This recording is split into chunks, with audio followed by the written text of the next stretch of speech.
ಸಿಗುತ್ತಾ free ticket, ಉಚಿತ ಪ್ರಯಾಣಕ್ಕೆ ಅವಕಾಶ ನೀಡಲು ಸರ್ಕಾರದ ಚಿಂತನೆ, ಸುಳಿವು ಕೊಟ್ಟ ಡಿಸಿಎಂ ಡಿಕೆಶಿ.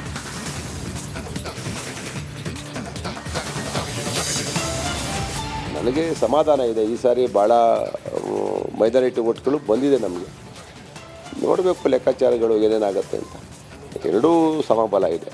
ಈಗೂ ಆಗ್ಬೋದು, ಆಗ್ಬೋದು. ಫಲಿತಾಂಶಕ್ಕೂ ಮೊದಲೇ ಸೈನಿಕನ ಶಸ್ತ್ರತ್ಯಾಗ, ಯೋಗೇಶ್ವರ್ಗೆ ಕಾಡ್ತಿದ್ಯಾ ಸೋಲಿನ ಭೀತಿ, ರಿಸಲ್ಟ್ ಏನ್ ಬೇಕಾದ್ರೂ ಆಗಬಹುದು ಎಂದ ಸಿಪಿವೈ.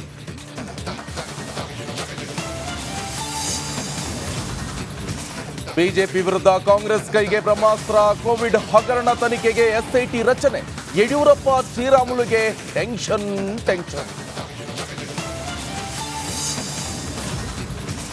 ಇಡಿಯಿಂದ ಮೂಡ ಹಗರಣದ ತನಿಖೆ, ಸಿದ್ದರಾಮಯ್ಯ ಆಪ್ತರಿಗೆ ಜಾರಿ ನಿರ್ದೇಶನಾಲಯದಿಂದ ಡ್ರಿಲ್, ಸಿಎಂಗೂ ಬರುತ್ತಂತೆ ನೋಟಿಸ್.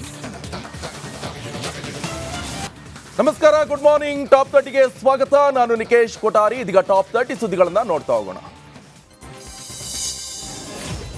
ಗ್ಯಾರಂಟಿ ಯೋಜನೆಗಳ ಮೂಲಕ ರಾಜ್ಯದಲ್ಲಿ ಅಧಿಕಾರಕ್ಕೇರಿರುವಂತಹ ಕಾಂಗ್ರೆಸ್ ಇದೀಗ ಮತ್ತೊಂದು ಯೋಜನೆ ತರಲು ಸಜ್ಜಾಗಿದೆ. ಪುರುಷರಿಗೂ ಕೂಡ ಉಚಿತ ಬಸ್ ಪ್ರಯಾಣಕ್ಕೆ ಸರ್ಕಾರ ಚಿಂತನೆಯನ್ನು ನಡೆಸಿದೆ. ವಯೋಮಿತಿ ನಿಗದಿ ಮಾಡಿ ವೃದ್ಧರಿಗೆ ಶಕ್ತಿ ಯೋಜನೆ ನೀಡಿರುವಂತಹ ಬಗ್ಗೆ ಚರ್ಚೆ ಮಾಡಲು ಡಿಸಿಎಂ ಡಿಕೆ ಶಿವಕುಮಾರ್ ತೀರ್ಮಾನ ಮಾಡಿದ್ದಾರೆ. ಈ ಬಗ್ಗೆ ಚರ್ಚೆ ಮಾಡಿ ಒಂದು ವಯೋಮಿತಿ ತನಕ ಫ್ರೀ ಬಸ್ ಯೋಜನೆ ನೀಡುವ ಬಗ್ಗೆ ಯೋಚಿಸಿ ಕ್ರಮ ವಹಿಸಲಾಗುವುದು ಅಂತ ಭರವಸೆ ಕೊಟ್ಟಿದ್ದಾರೆ.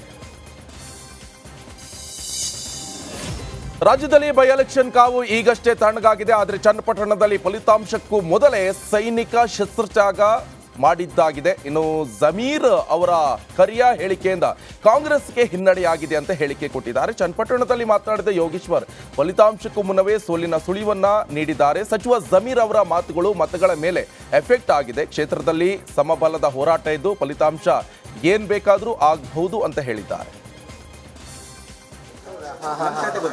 ಆ ಥರ ಒಳಸಂಚು ಉಪಚುನಾವಣೆಗಳಲ್ಲಿ ನಡೆಯಲ್ಲ. ಜಮೀರ್ ಅವರು ಕೂಡ ಭಾಳಷ್ಟು ಮತಗಳನ್ನು ಕ್ರೋಢೀಕರಣ ಮಾಡೋ ಪ್ರಯತ್ನದಲ್ಲಿ ಮಾಡಿದ್ದಾರೆ. ಅವ್ರ ಮಾತಿನ ರಭಸದಲ್ಲಿ ಒಂದಷ್ಟು ಹಳೆಯ ಸ್ನೇಹ ವಿಶ್ವಾಸಕ್ಕೆ ಮಾತಾಡಿರ್ಬೋದು. ಅದು ಮಾಧ್ಯಮಗಳು ಅದನ್ನು ಪ್ರಮುಖವಾಗಿ ಅದನ್ನು ಪ್ರಚಾರ ಮಾಡಿ ರಾಜ್ಯದಲ್ಲಿ ಅದನ್ನು ದೊಡ್ಡ ಸುದ್ದಿ ಮಾಡಿ ಮತದಾರರ ಮೇಲೆ ಪ್ರಭಾವ ಬೀರ್ತಕ್ಕಂಥ ವಿಶ್ಲೇಷಣೆ ಕೂಡ ಮಾಡಿಬಿಟ್ಟು ಭಾಳ ಜನ ನಾನು ಸುದ್ದಿ ವಿಶ್ಲೇಷಣೆ ಮಾಡೋರು ಕೂಡ ಹೇಳಿದ್ರು ಅದ್ರ ಬಗ್ಗೆ. ಸೋಲಿಸಿ ಅವ್ರನ್ನ, ಯಾರು ಜಮೀರ್ ವಿರುದ್ಧ ಹೇಳಿಕೆ ಕೊಟ್ಟವ್ರನ್ನ ಸೋಲಿಸಬೇಕು ಮತದಾರರು ಅಂತ. ನೋಡೋಣ ರಿಸಲ್ಟ್ ಬರುತ್ತಲ್ಲ, ನೋಡೋಣ. ಇಲ್ಲ, ಆ ಥರ ನಾನು ಯಾವುದೇ ದುರುದ್ದೇಶ ಉಟ್ಕೊಂಡು ಸೋಲು ಒಪ್ಕೋತಾ ಇಲ್ಲ. ಸಮಬಲದ ಹೋರಾಟ ಇದೆ. ಒಂದು ಸಮುದಾಯದ ಮತಗಳಿಂದ ಚುನಾವಣೆ ಗೆಲ್ಲೋಕ್ಕಾಗಲ್ಲ. ಮೇಜರ್ ಕಮ್ಯುನಿಟಿ ಇಲ್ಲಿ ಒಕ್ಕಲಿಗ ಮತಗಳೇ ನಿರ್ಣಾಯಕ. ಇಲ್ಲಿ ಬೇರೆ ಸಮುದಾಯ ಮತ ಇಲ್ಲದೆ ಹೋದರೂ ಕೆಲವು ಸಾರಿ ಒಕ್ಕಲಿಗ ಸಮುದಾಯ ಮತ ಇಟ್ಕೊಂಡೇ ಕುಮಾರಸ್ವಾಮಿ ಅವರು ಗೆದ್ದಿದ್ದಾರೆ. ಹಾಗಾಗಿ ನನಗೆ ಸಮಾಧಾನ ಇದೆ. ಈ ಸಾರಿ ಭಾಳ ಮೈನಾರಿಟಿ ಓಟ್ಗಳು ಬಂದಿದೆ ನಮಗೆ.